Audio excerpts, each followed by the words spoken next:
fooled my cheating soon-to-be ex-wife into thinking I was cheating, then thermonuclear shinobi ghosted and served her Christmas day. I hope you've got some time and a snack, because this one is going to be super long, as the events that follow span from late 2019 to last week. As per the rules, all names are altered herein. Okay, so here's the backstory. My soon-to-be ex-wife was my high school sweetheart. We started dating in 1992 when we were both 17. We're both 45 now, and have been together ever since. She's the only woman I've ever been with my entire life. We married 5 years later at 22, fresh out of college. A year later, we had our first of 2 children, both boys, 22 and 17. 23 years I gave to her, built her a house, worked my butt off to give her the life she wanted. Sure, we had rough patches, but what marriage doesn't? Even in the worst of times, we found a way to pull through and come out the other side better, which made the discovery of her affair that much more jarring. Flashback to March 2020, when I first got the feeling something was off. For a good 2 months prior, we were in a funk. I was on the mend from reconstructive knee surgery, blew out my ACL in fall of 2019, but still lacking in movement. At the time, I only had about 55% range of motion on my knee. This took a toll on quite a lot in the house. I was out on workers' comp, as I had been injured on the job, and I was unable to do my usual household duties, so I got a lot backed up. My sons would do what they could, but tasks only I was capable of doing had to be put on the back burner, or my wife had to do, which she wasn't pleased with. Things also crawled to a standstill in the bedroom between us. It had already slowed down prior to my injury, but in the state I was in at the time, it completely stopped. During these months, she, we'll call her Sue, was spending more time hanging out with coworkers after work. Between November of 2019 and March of 2020, it was regular occurrence for her. Naturally, I thought nothing of it. I've never, in the 23 years I'd been with her, had any reason to worry or not trust her. She has her friends, I have mine, and we have mutual. I'd go hang out with my friends all the time and there was no issue. It was all above board. It was around January of this year that I noticed something odd. Sue started getting noticeably distant with me. Sure, we were in a funk, but she'd never deny me affection to that point. The usual hugs and kisses she'd give me came to a halt. Her phone was attached to her hand long before my suspicions grew, but she'd always share and show me things she discovered on the web. Do-it-yourself ideas and recipes on Pinterest, memes, all kinds of stuff. But she was now being guarded about her phone. Even her interactions with me became more snippy, as if she couldn't be bothered. So we're now in March. COVID has arrived and New York City is locked down. Our chosen careers fall under the essential designation, so neither of us have to work from home. I'd just been recently cleared to return to work after 5 months on the shelf, and I was eager to get back after it. As 5 months of my butt rehabbing my knee and not being able to do physical stuff drove me nuts.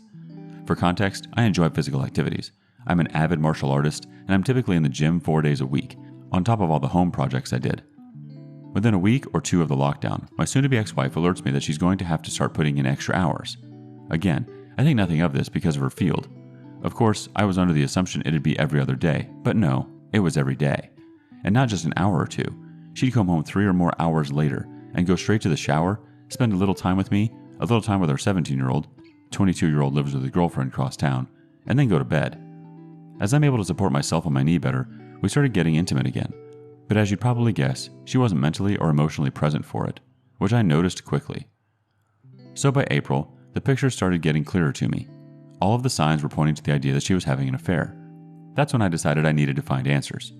So I scoured the internet on things I should be looking for, signs of infidelity in one's partner, and sure enough, she was pretty much ticking all of the boxes on such behavior.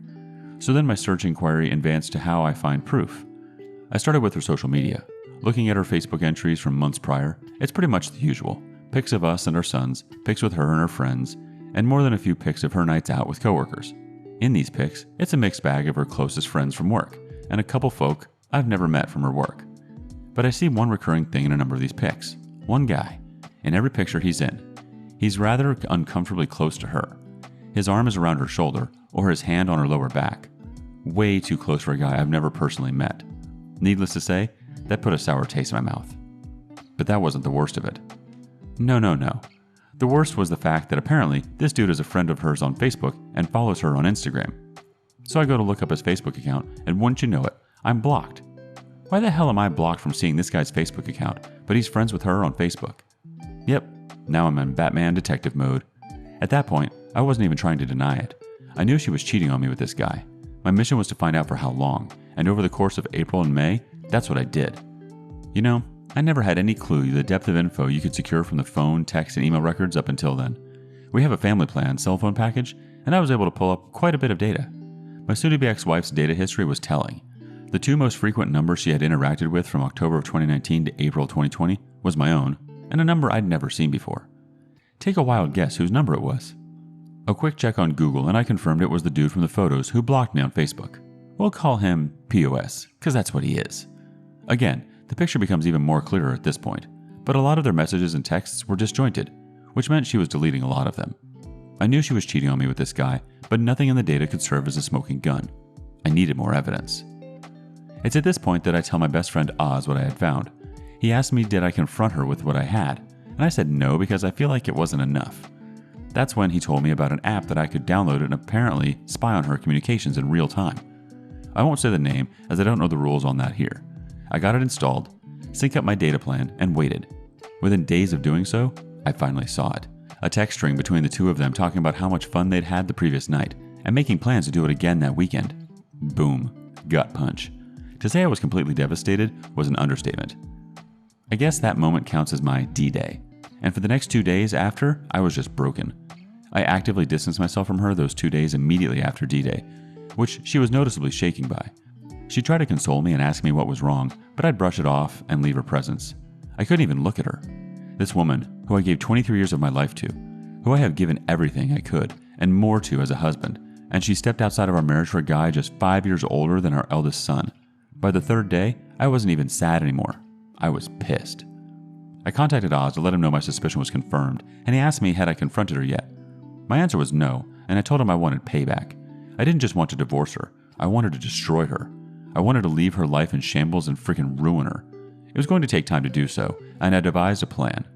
In my readings and research on infidelity, I had saw a quote that resonated with me that went, "The enemy of infidelity is unpredictability," or something to that ilk. That was going to be the basis of my plan.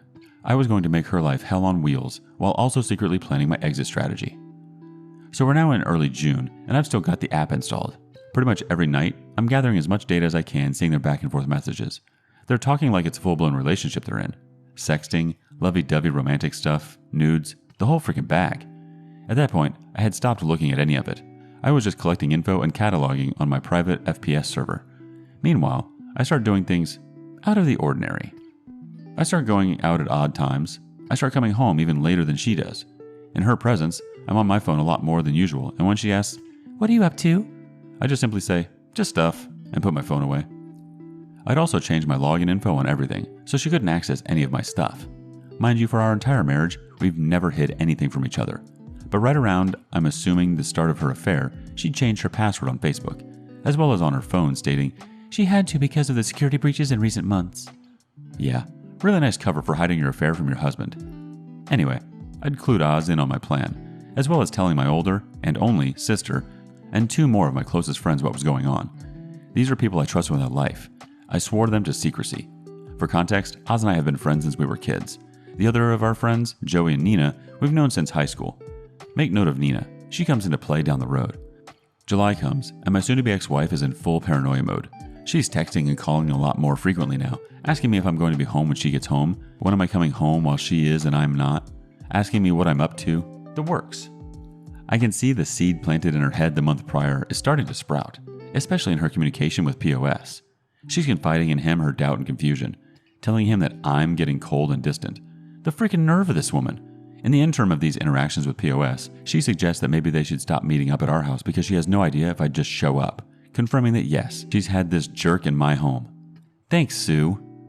POS asked her in that specific communication was she worried about me potentially cheating on her, which actually pissed her off. I can't even begin to describe the level of joy and how many laughs I got out of reading that exchange. My cheating wife arguing with her affair partner over if she's mad her husband could be cheating on her. Oh, the freaking irony. Now bear in mind, I'm not hooking up with anyone. When I leave, I'm usually at Oz or Joey's throwing back some booze, watching fights, and spending time with my bros, or at my big sis's house, hanging with her and my brother-in-law, who's like an older brother to me. My sis is 52 and her hubby is 58. She had told him about my soon-to-be ex-wife's infidelity, but not of my plan. Couldn't risk it, as he's a bit of a blabbermouth. Well, fast forward now to October. That's when things seriously pick up. I've been in my faux affair for 3 months now, and Sue is hyper aware of the fact that I'm actively pulling away from her. It's been as long as the day I enacted my plan until the day she confronted me, October 20th, 2020, that I had even touched her. No hugs, no kisses, no initiation of intimacy, nothing. Not like she needed it, she was still screwing POS. It's just at his place or at motels. So that afternoon, she calls me at work, which wasn't rare before all this began, but certainly hadn't happened in a while, and asked me to come straight home after work, saying she had something important to tell me. I'm not going to lie to you all, I half believed she was going to come clean about her infidelity, but she of course didn't. Instead, I get home to her asking me was I unhappy with her. The freaking nerve. She cites the fact that I've been spending way too much time away from home. I don't show her affection anymore, and our sex life has completely died. She tells me she's worried I'm pushing her away because I was resentful of how she treated me in the months I was rehabbing my knee. And then came the punchline. She freaking asked if I was cheating on her. Folks, I fell out on the floor laughing hysterically. And when I say hysterically, I mean Joker laughing gas hysterical. On the surface, it looked like, to her assuming, it was me laughing off the notion of being unfaithful. But it was, of course, actually me laughing at the sheer irony of what was happening in front of my eyes. I'm tearing up, pounding on the floor in complete hysterics for a good 2 minutes before I compose myself enough to answer. I sit up and look her in the eyes for the first time in months, shaking my head, but I didn't give her an answer. I stand up, brush myself off, kiss the top of her head, and go about settling in for the night. Later that night, as I'm in my office, I decide, you know what? Given the brevity of what happened, I wanted to see what she was telling him. So I fire up the app, and sure enough, they're actually texting in real time. She tells POS, I know he's cheating on me. I asked him tonight, and he literally laughed in my face. He fell on the floor and laughed for like 5 minutes. It wasn't 5 minutes, obviously. He doesn't even care how I feel anymore. I don't know how or why, but he's gone. I know I've lost him. This is karma. I know it. The smile I had on my face reading that must have resembled the Cheshire Cat. She was breaking. POS attempted to console her, saying that if I cared enough for her, she wouldn't have had to come to him to give her what I wasn't giving her. But the tone of her responses told me she was having doubt now. She had the nerve to step out of our marriage because I wasn't able to fulfill my role as a husband due to a legitimate injury, and kept the affair going for, at that point, nearly an entire year. But the idea of her losing me to another woman was enough to make her waver? What a freaking weakling. Now, during all of this, I was also exacting the second part of my plan of payback, getting all of my affairs in order financially.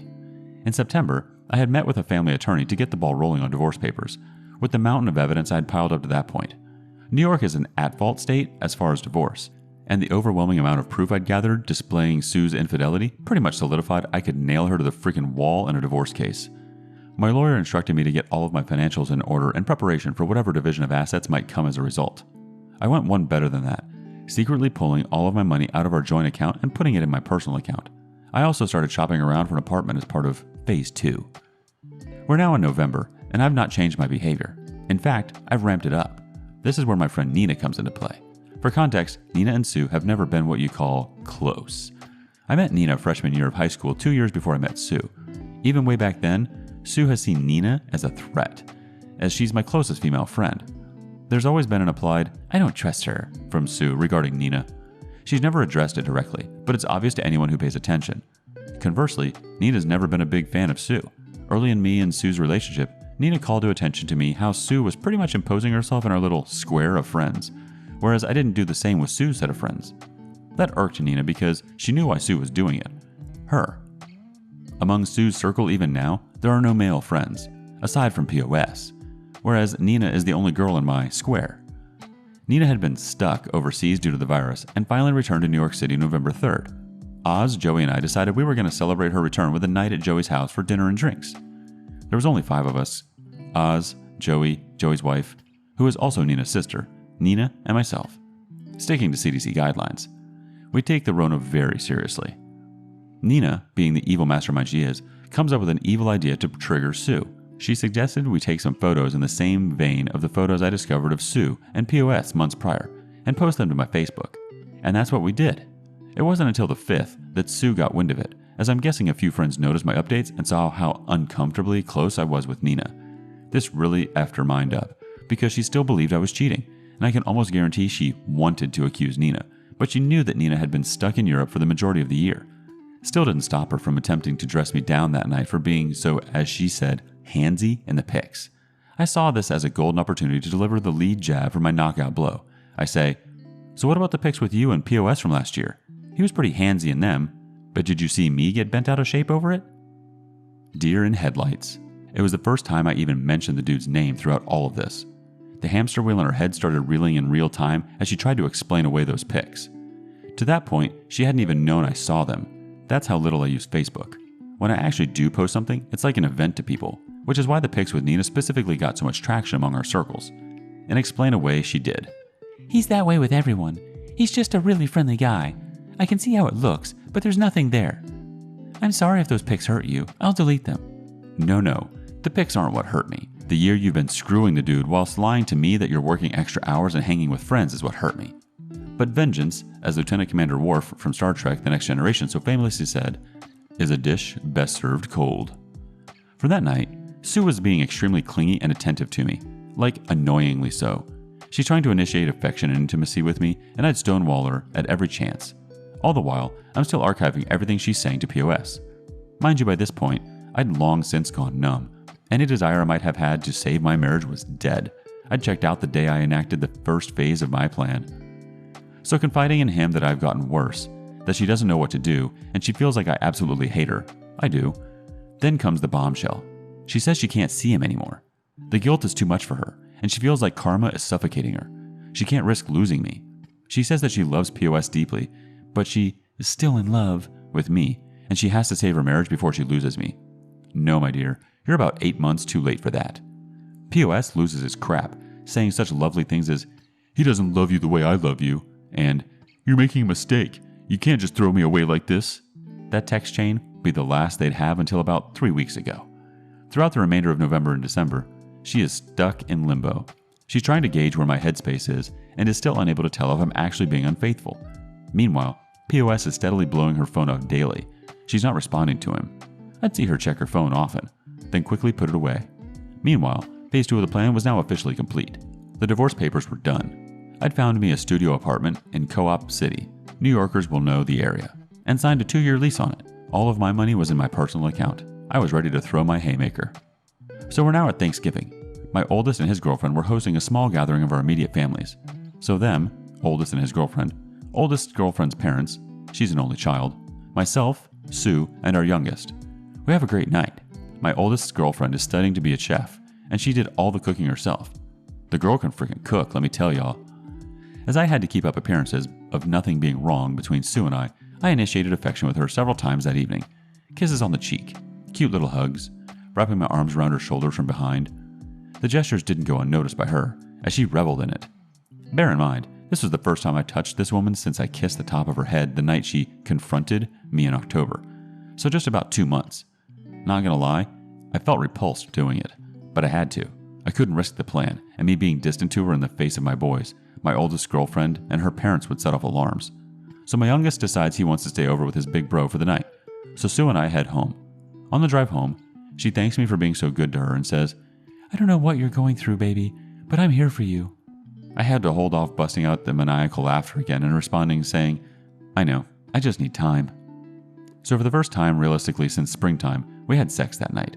I figured, screw it, with what I'm about to do, may as well get some action before I delete her from my existence. I won't go into detail, but I wasn't lovemaking.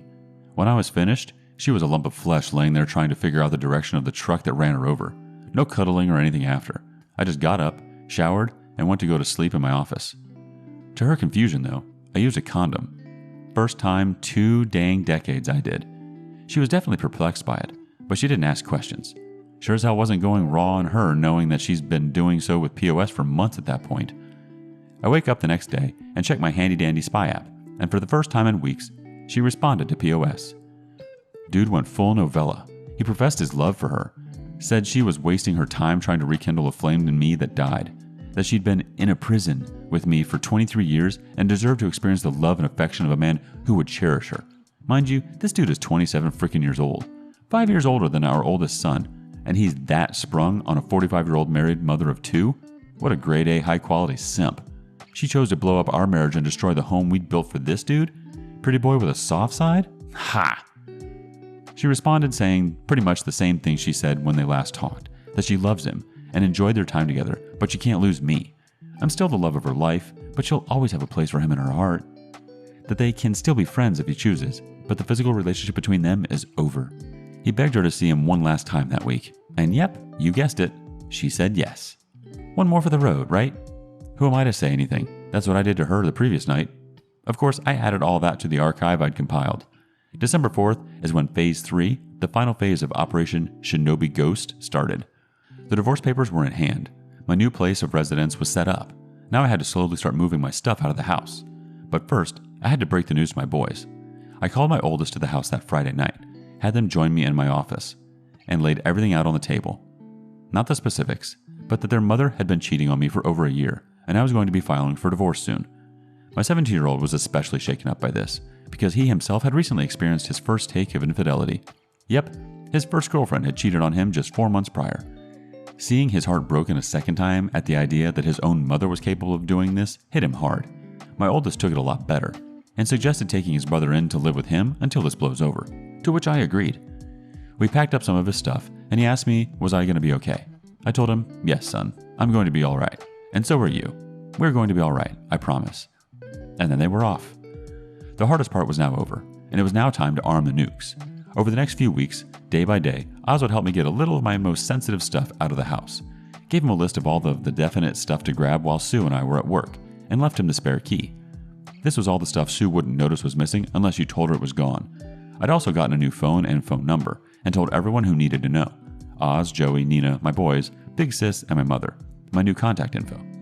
Meanwhile, I'm keeping up the ruse with Sue that she's none the wiser, trickling bits of pieces of affection to her just to keep her off the trail, while she's still in contact with POS.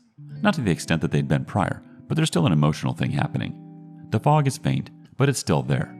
All the while, I gather everything, and I do mean everything. Every bit of data I've archived since I started the plan. Call logs, texts, pics, emails, everything, and start making printouts. Folks, I must have spent over $1,500 on staple supplies.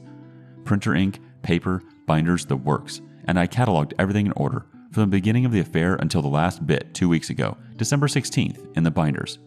14 of them. I then put each one in a box, and gift-wrapped each, addressing them to various people. My mother, my father passed 7 years ago, her parents, her 2 sisters, her brother, her HR department. Did I forget to mention POS works for the same company, and there's an expressed rule against her interrelationships because of the nature of what she does? Several of her friends, POS and POS's parents, lugged all those efforts to the post office and shipped them all out December 16th. ETA for delivery, December 22nd through the 24th. Perfect. So we're now at Christmas Eve. Sue comes home around the usual time. No idea if she'd seen POS. I'd stopped tracking her on the app the 18th. Figure I'd gotten all the mileage I needed from it. As per usual, she showers, hangs out with me a bit. I blow her back out on the living room couch. I know, I'm a frickin' a-hole. And she turns in for the night. The final phase was upon me at long last. The nuke I'd been arming since June was finally about to launch. In the middle of the night, I woke up and wrapped up one of the 3 remaining binders with the divorce papers taped to the inside cover and set it on my side of the bed with a note that said, "Merry Christmas," on it. Next to it, I left my old phone and the business card of my lawyer. I packed up the remainder of my most needed items, enough to fill 2 backpacks, and I left my home, that I spent 23 years in, for the last time. That, my friends, was 1 week ago. To Sue, I am completely off the grid. Gone. Shadow ghosted. She's blocked on Facebook, but still hasn't blocked me for some reason, so I'm keeping tabs on the fallout. It's absolutely glorious. My packages have reached everyone I sent them out to, and Sue is getting crucified. Her youngest sister completely dressed her down. Both of her parents have condemned her. My mom absolutely destroyed her. Like, holy crap. I know my mom has a mean streak, but the things she called Sue were unfreaking holy. She's been frantically trying to find out if anyone knows where I am, but those that do aren't saying a word. All over her Facebook feed, she's desperately trying to reach me because I'm guessing she knows I'm likely looking. But I'm not saying a freaking word to her without my lawyer present. That'll be the next time I share oxygen with her. She's got no way of spinning the narrative to paint me as the bad guy because I've exposed her to everyone who matters to her. And from what a mutual friend who works in the same company as her, she and POS apparently are being put on administrative leave as of tomorrow. So yeah, chances are she'll be going into 2021 unemployed. As for the final 2 binders, well, one has been turned over to my lawyer as my final bit of evidence for my impending divorce, and the last one I put into my storage unit to be burned in Joey's fire pit when the divorce is final. Do I feel guilty about this? No, not even in the slightest. 23 years I did right by this woman. I gave her the home she wanted, I gave her the family she wanted, I gave her the life I felt we both deserved, and I loved her unconditionally. Never have I faltered, never have I strayed, never have I even entertained the notion of breaking any vows. When an issue came up that I felt was affecting our marriage, I came to her and told her, and we sorted it out as best we could. She opted to find comfort in another man's bed. Rather than come to me and say she was unhappy with our sex life at the time, she decided to step out with the young punk who gave her the tingles. So no, I have no sympathy for what I did, or for her. She can burn in hell for all I care. The most I stand to lose is my house, a car, and maybe a couple $100 a month in alimony. But seeing as the divorce is filed under the statute of adultery and New York State isn't at fault, that might get waived with the unsurmountable amount of evidence I've provided. As far as I'm concerned, she's dead to me and I'm never looking back. Quick edit. New York State is not fully at fault. Under certain circumstances, a divorce can be filed at fault, of which my lawyer has informed me my case falls under. I'll be meeting the soon-to-be ex-wife with her lawyer tomorrow. I'm guessing I'll just update here. Second edit. To the guy on YouTube and in my PM who said I got cucked for over a year and all of my evidence will not be submittable in court claiming he's a retired PI with 20 years experience, you can F right the F off. Had a quick word on the matter with my lawyer earlier today, 1/5/21, and everything provided outside of the phone calls are valid. Find something better to do with your time than harassing me, buddy. Update 1. Okay, so since none of the other relationship subs are allowing me to post an update, and I can't post a new topic on r/nuclear revenge, I'm putting the update here on my profile. There are 2 key events that happened over the course of the last 2 weeks that I want to highlight before the meeting with my soon-to-be ex-wife and her lawyer. Original post can be read here. Christmas Day was the first full day I spent in my new apartment. It's still a work in progress, as I have more stuff I want to get, but overall, I've made it my home, since I'm going to be here for 2 years at least. My boys and the eldest's girlfriend came over and spent a good portion of the day with me. The girlfriend brought over treats she'd made, and also whipped up a really nice meal. I got to sit and talk with my sons in a way I hadn't done in a really long time, and it was nice. My big sis also came over with more goodies and hung out with us also. It had been the first time she'd seen her nephews in nearly a year. Having all of them around me did some real good. As if I were by myself, I think I would have just drank myself into a stupor. Everyone cleared out around 8ish, and I decided I wanted to go hang out with Joey and his wife Claudia. Hung out with them for a couple of hours, had a couple drinks, and then went back home. The next biggest development happened last week, 12/29/20. Around midday, I get a text from Nina asking if I was busy that night. I of course wasn't, so we agreed to meet up after I got off of work. She shows up and we go to dinner not far from where I work. Here in New York City, we're doing indoor dining at 25% capacity thanks to the Rona, but there's mostly no trouble getting seats because so many of us opt not to dine out as much these days regardless. So after we're seated and order our food, Nina pretty much lays all of her cards on the table, and honestly, I knew this was coming. She basically confessed that she's like me all the way, back since we were teenagers, but never got the chance to tell me since Sue swooped in and scooped me up before she could. For context, I've known Nina longer than Sue by 2 years. As I mentioned, she's been the 4th point of my social square of myself, Oz, and Joey. We were the social outcasts in high school, the raver kids who didn't fit into all of the cliques. Back then, Nina had a weight problem and was diabetic. She was the heavyset goth chick who was super cool, but no guy would ever give her a second glance at. But we always had chemistry. These days, Nina is a personal trainer and yoga instructor. She was the ugly duckling who grew into one hell of a beautiful swan, if I must say. Long story short, we decided that upon the finalization of my divorce, we were going to start seeing each other. And yeah, I slept with her that night. Took her back to my new pad, and we had a grand old time. Am I ashamed of sleeping with her? Hell no. Nina's been a better friend to me than Sue ever was. That's not saying Sue wasn't my best friend, but through the near quarter of a century I've known Nina, she's always supported me, even so much as I learned that day, willingly taking a step back from her own feelings to allow me to pursue and eventually start a life with Sue. That resonated with me on a level I didn't think it would. That kind of selflessness towards another person is the definition of real love. I know, it sounds like I'm just trying to justify in my head that sleeping with her was the right decision. To me it was, and I plan on exploring what's to come with Nina and I with total commitment. Okay, on to yesterday, the day I met my wife and her lawyer to discuss the divorce. It's now been 2 weeks since I ghosted my soon-to-be ex-wife.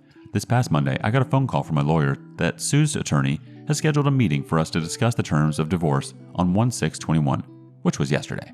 I met with him Tuesday morning to discuss the terms I'm wanting. Long story short, uncontested divorce under the grounds of marital neglect from Sue, My terms are full division of assets, and me selling my half of the house ownership to her. She can have it. We keep our respective vehicles. I keep my cabin in the Poconos. And under the pretenses of marital neglect, she gets no spousal support from me. As for 17, what I'll refer to my son as from here on, he's free to choose who he wants to reside with following the divorce, which will most likely be me. So Wednesday comes and I show up to my lawyer's office dressed in my Johnny Cash best. My wife and her lawyer. She looks like crap, barely holding it together. I give the stone face. I won't bore you with the lawyer babble, but her lawyer presented an offer for terms of reconciliation. I shot them down almost as soon as she finished listing the details of the request. Like I said, I'll spare you the details of the meeting. Long story short, we agreed to a legal separation leading to an uncontested divorce. The only revision is that I will pay her $653 a month of temporary spousal support to cover the cost of utilities until she's gainfully employed again. Yep, she got fired for screwing POS. He got canned as well, up to a year after the finalization. I make enough that it won't hurt me financially, even if she drags her feet finding a new job. And she's got enough in her savings to live off of for quite some time. Once a full calendar year has passed after the finalization date of the divorce has passed, she's on her own. Small price to pay for being rid of her cheating, but it'll take roughly 3 months for things to go through. So early April, if there's no cock-ups, I'll be free of her. So after the meeting, my lawyer gives me some final words before telling he'll be in touch to update me on the progress of the filing. Back out on the street, Sue chases me down and asks can we talk. I figure I'd give her at least that. She held it together fairly well in the meeting, but outside let the waterworks flow, saying how sorry she was and how she never meant it to go as far as it did.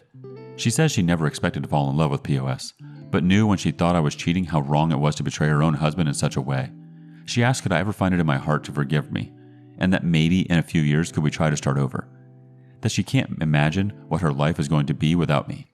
I tell her to start imagining it soon, because this will be the last time I ever speak to or see her. I tell her that 17 is almost a man and old enough to make his own choices as to his own future. I say that I gave her half of my life and every ounce of love I had unconditionally, and she, in her own words, fell in love with another man. That there is absolutely no chance of me ever forgiving her. That all of the love I had for her was slowly killed all of those months that she confided and professed her love to POS.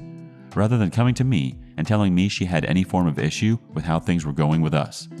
I told her I loved who she once was, but I hate who stands before me, and that if I never see her again, it'll be too soon. Here we are on the sidewalk in Midtown Manhattan, her making a scene crying her eyes out. A couple of folk walk on by and give side glances, but at that point, I didn't care. I wasn't about to publicly humiliate her. I pretty much already socially and professionally destroyed her, but I needed to get this last bit of emotion I had for her out. I finished by telling her I didn't regret the 23 years I spent being her husband. I regretted that in 23 years, she decided the easy way out was the better option. And I have your lovely sons of bitches on Reddit to thank for this last one, because it popped in my head just seconds before I said it. For 23 years, I thought she was mine, but it turned out it was just my turn. Put in my Raycons, turned around, and walked the F away. Later that night, her father calls me and apologizes. He praises me for always being a good man to his daughter, and tells me that he raised her better than what she did. Not gonna lie, I'm going to miss the old man. My dad died years ago, so he's always been my default father figure since, but I can't see myself maintaining a relationship with anyone on her side of the family. After that call, I went on Facebook and symbolically changed my relationship status to divorced. Yeah, it's not final yet, but in my eyes, it's over and done. Like I said, when I make a post on Facebook, it's an event, so plenty of folks started hitting me up over Messenger asking questions, and I laid it all out that I filed for divorce with Sue earlier that day. Of course, Nina called me, shocked that I pulled the trigger so fast. Obviously, I was already in the process of it when we spoke, but she had no way of knowing how far it was along. I asked her if she could come over, and of course she comes a-running. We knocked boots again, but this time, she stayed the night. We laid in my bed and talked into the wee hours of the morning, and I haven't felt this level of relief and connection in really a long time. Nina gets me, and I can't get enough being around her. Since the day she confided in me, she's all that's been on my mind. Yeah, I know some folk are going to say it's effed up I'm moving on so fast, but as far as I'm concerned, my marriage ended the day POS let Sue touch his pecker, so I'm about due.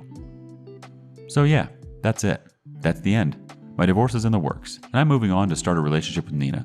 I know in a comment response to someone I'd say I'd probably not marry ever again, but that was before Nina came clean to me about how she felt towards me, and I can't deny that I feel the same. We're going to take it slow, and we're not announcing anything until the divorce with Sue is legal and official. As for Sue, I could give a flying F what happens to her. She could move POS into our old home for all I care. I'll be getting my money for the house over the course of 2021. 4 quarterly installments, and aside from the $653 I pay out directly to her savings account monthly, I never have to see or speak to her again. To all of the words of support, encouragement, and praise, I eternally thank you all. Update 2.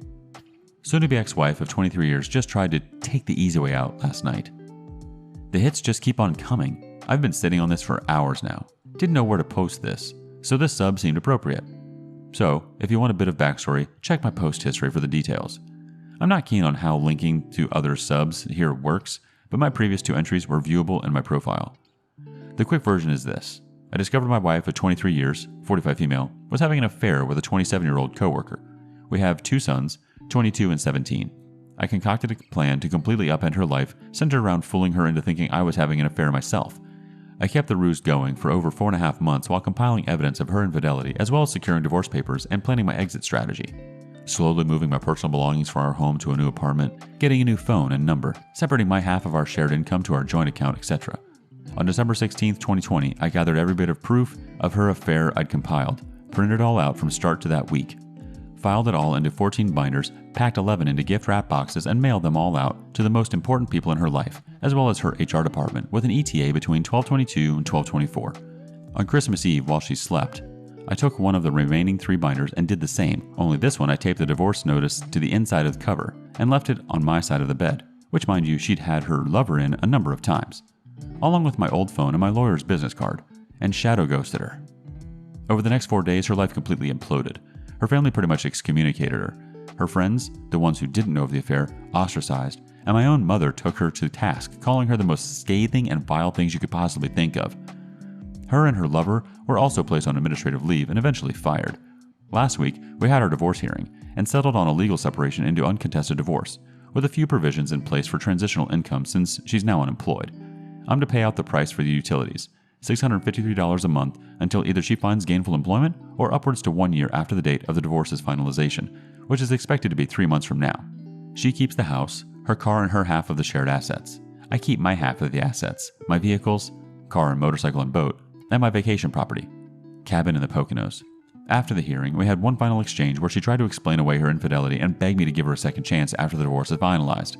I, of course, said no, gave her some choice words, and walked away from her forever. This brings us to last night. As only my closest friends, 2 sons, older sister, and mother have my new contact info, and I've completely blocked my soon-to-be ex-wife on all social outlets. She has no means of reaching me since I left her Christmas Eve. But some of our mutual friends still do. Last night, I'm hanging out in my apartment, and I get a voice call notification on Messenger from one of said friends, one of the few who hadn't abandoned her following me outing her affair.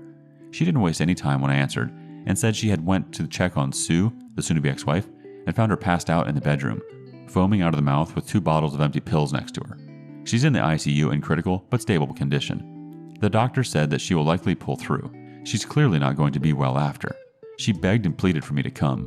Her parents and 2 of her sisters were also there at the hospital. My guess is they were notified after the hospital attempted to notify me, but Sue would still have my old number as her emergency contact. I simply told her no. Sue's not my problem anymore, and she clearly decided she wanted to take the easy way out rather than deal with the shame and agony of the 23-year marriage she blew up. I then told her friend that if Sue's family were there, they can help her sort out the pieces. But as far as Sue and I are concerned, there is no Sue and I anymore. I then ended the call. I've had a few hours to sleep on it, and my sons called me this morning asking me if I knew. I told them yes, but I also let both of them know that if they want to be there and supportive of their mother, I will not hold it against them or judge them for it. She is their mother after all. But I myself wash my hands of her, and care little to nothing about what she does for or to herself anymore. They were both a little taken aback by this, but respected my stance. However, now that the news has broke about her attempt, many of those friends who dropped her are all starting to surface again, and saying I need to be there for her. That even despite what she did to me, I need to support her in her time of need. I've also been informed that her affair partner tried to visit her this morning, but wasn't allowed because he's not family. I'm getting dogpiled on to go see her, but I feel nothing for this woman anymore. I haven't for a very long time. I checked out during the process of getting my payback for her betrayal, and I stand by the fact that I don't care at all for what she's done. In fact, it makes me hate her even more. She's the one who was unfaithful. She's the one who thought a near year-long fling with a guy 5 years older than her oldest son was worth destroying 23 years. And now that she has to face the consequences of her choices, she chooses the most selfish way to deal with.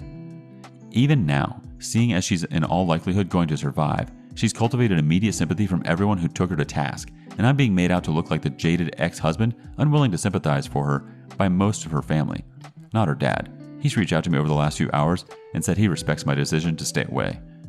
It's like I never even truly knew this woman. 23 effing years and it comes to this. Yes, I know the way I broke things off with her may have put her in a poor mental state, but now a whole new can of worms has been opened up because either she had a complete mental breakdown and decided to self-delete herself, or she made an extremely risky and calculated move to call favor back from people who just weeks prior condemned her for betraying me. She cheated on me, and now she's the effing victim? Sorry if this comes off rantish, but I'm here trying to wrap my brain around this. I want to be perfectly clear. I am not going to visit Sue. She waived her right to me caring about her well-being the day she let POS, my personal nickname for her lover, put his penis inside of her. This might come off as heartless, because despite the cool, calm, collected way I've been throughout my whole ordeal, my feelings are still very much raw. But I don't give an F about this woman. Haven't for a very long time. I'm aware I'm going to be vilified by a number of folk here. I don't much give a crap. Think of me however you want. If you were in my shoes, you'd see her actions vastly different. Some of you folks are going to look up my post history and see the history of what I did to her, and you're going to draw the conclusion that her attempt was my fault. That me tormenting her for all those months, fooling her into thinking I was cheating on her while she actively cheated on me, then destroying her socially and professionally as a result was the catalyst for her meltdown. Maybe it was. Maybe I am a heartless sociopath. But as Arthur Fleck so famously said, you get what you freaking deserve. I gave this woman half of my life and did absolutely everything to be the best possible husband she could ever have. By her own admission, I had no bearing in her decision to step outside of her marriage. She did it for her. Her selfishness knows no bounds, and I am glad to be rid of her. If it makes me the bad guy because I will not go see her and never plan on interacting with her ever again, so be it. I hold true to my damn convictions. She made the choice to betray me. She made the choice to put her needs above the needs of our marriage. So now it's my turn to choose to me over everything else. She can rot in the darkest pit of hell for all I care. Let everyone else help her fix her. My obligation to ever care about her well-being ended the day we signed the separation agreement. I just needed to get this off my chest. If you're going to cast judgment on me for feeling how I feel, save it. Like I said above, after 23 years and 2 children, I never really knew this woman after all. I have no sympathy for her, and I never will. Let her freaking rot. Quick update. I've been informed by Sue's dad that she's been moved from the ICU to the mental health wing. Doctors are still monitoring her mental state. She's conscious and cognitive again, but obviously lethargic. Her father told me she asked did I come to see her, and he said no, and she shut down after. He respectfully said any further news he'll share only if I inquire, because he understands the headspace I'm in. Also, I've scheduled counseling for 17.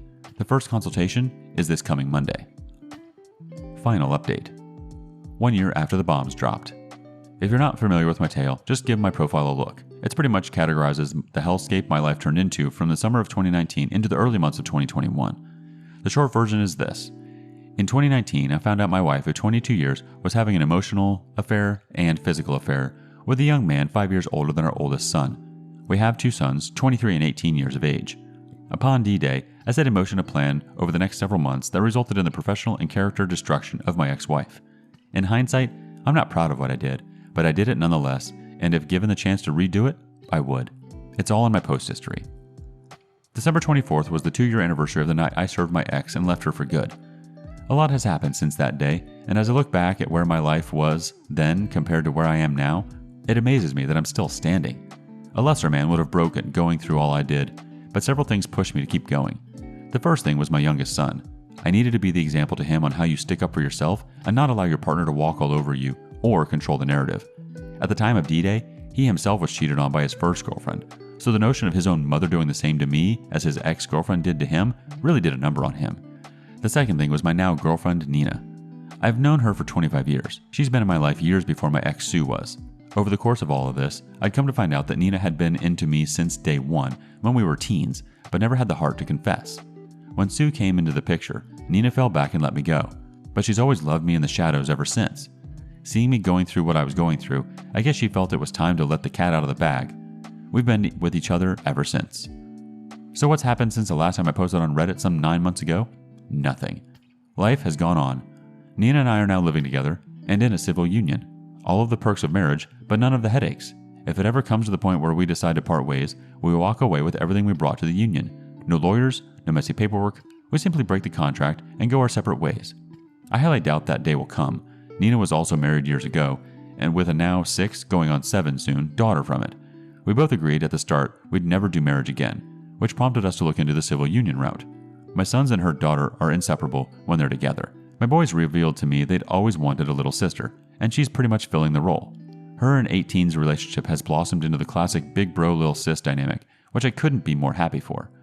There was a point in all of this where I feared 18 would completely shut himself off from ever being okay again, but thanks to therapy and lengthy talks to each other, he's come around full circle. Still gun-shy around girls his age, of course, but I'm not pressuring him. He'll get back on the horse when he's ready. 23 and his fiancée are now husband and wife as of August of this year. The wedding was spectacular and mostly paid for by her folks. I wanted to chip in, but her father, who I've become good friends with, was well aware of circumstances within divorce and told me he and his wife would cover everything, despite me insisting in putting in for something. And yes, Sue, my ex-wife, was in attendance. 23 is on better terms with his mother than 18, who hasn't talked to her since the crap show started. Again, that's his choice and I'm not going to force him to maintain a relationship or communication with her until he's ready. The seating arrangements were made so that we'd never lay eyes on each other, though I did get a glimpse of her, or rather what's left of her. The woman I saw wasn't the one I married. She looked frail and weak. Last time I was physically in a room with her, she was 155 pounds. She didn't look anything over 110 pounds. Bags under her eyes big enough to carry groceries. It was clear that the divorce took a hefty toll on her. In my heart, I wanted to feel pity, but I didn't. There was absolutely nothing there. Nina at one point grabbed my arm tight and asked, was I okay? I told her I was fine, and that today was about my boy becoming a husband. Nothing more. Carrying off of that, I got probably the best news I could get when we went to 23 and his wife's place for Thanksgiving. She's a chef and lives for big events. I'm going to be a grandpa. His wife was at the time 1.5 months pregnant. Had a congratulatory cigar with my boy after dinner, and we talked at length about everything. First time we'd really sat down and had a real man-to-man since it all started. He obviously confided in me that he was nervous about it all, and even made mention that he wouldn't know what to do if what happened to me happened to him. I told him you can't force anyone to be loyal. You have no control over what's going on in their head or heart.